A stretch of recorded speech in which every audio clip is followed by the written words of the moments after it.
Hi there, I'm Biff. I'm 20 and I'm a linebacker for my college team. I took a poetry class for a girl and totally humiliated myself recently, but I'm glad I did. Check it out.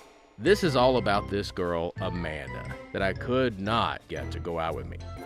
I met her at this football party early in the fall semester, and I knew I was going to marry her. She told me that I needed to work on my pickup lines because they were corny. I took that as a challenge, and I started hollering at her with the cheesiest pickup lines I could think of anytime I ran into her.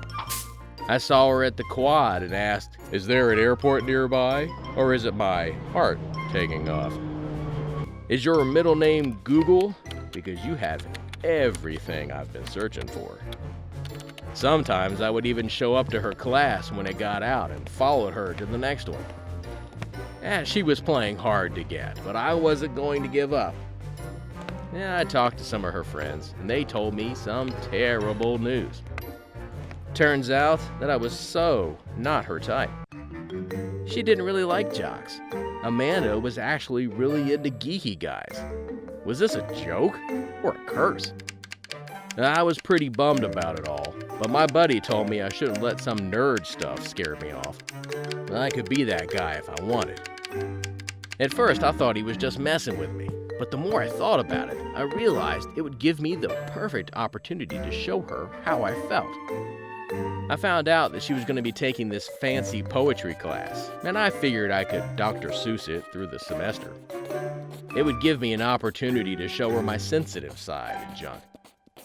I wasn't just going to read those books. I was going to stare them down until I got the information I wanted. But the class was harder than I thought.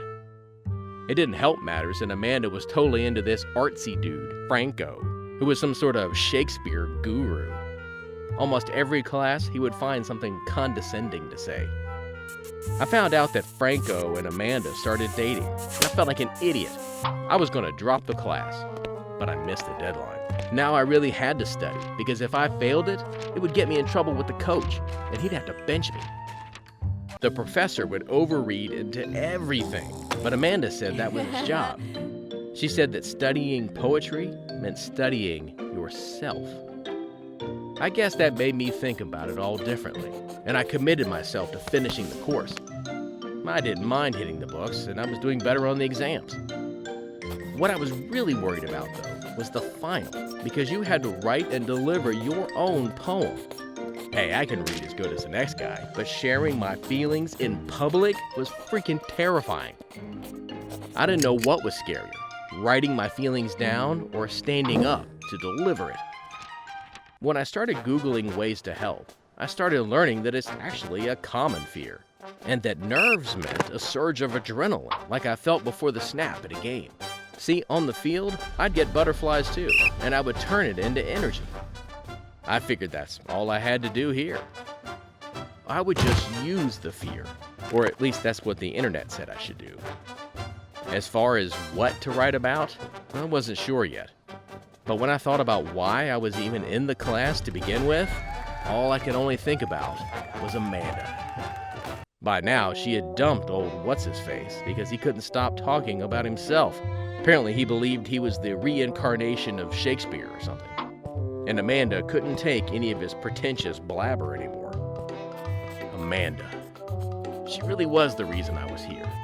So I decided I would write about her. The poem was pretty amateur, to be honest, but my words were true and simple. I told her that she was beautiful and probably made too many metaphors. But I also revealed that my love for her had been the scariest thing I'd ever done. And when you know it, I survived the reading. And not only that, the Professor Dork was actually impressed and gave me an A-. And as for Amanda, she was so touched that she ended up going out with me finally. And she told me that she really underestimated me. Truth is, I underestimated myself. See guys, everything you want is right outside your comfort zone. Some of the guys on the team still give me a hard time and call me Romeo, but I don't mind. I'm so glad that I didn't drop that class, because I learned that I wasn't just muscles and arm candy. I had a big heart, and a big brain too. Whatever you do, never underestimate yourself. And don't be afraid to try something new. If you've ever been scared to try something new, tell me about it in the comments. Don't forget to subscribe for more hidden wisdom stories. Remember, when you share our stories, you're sharing wisdom.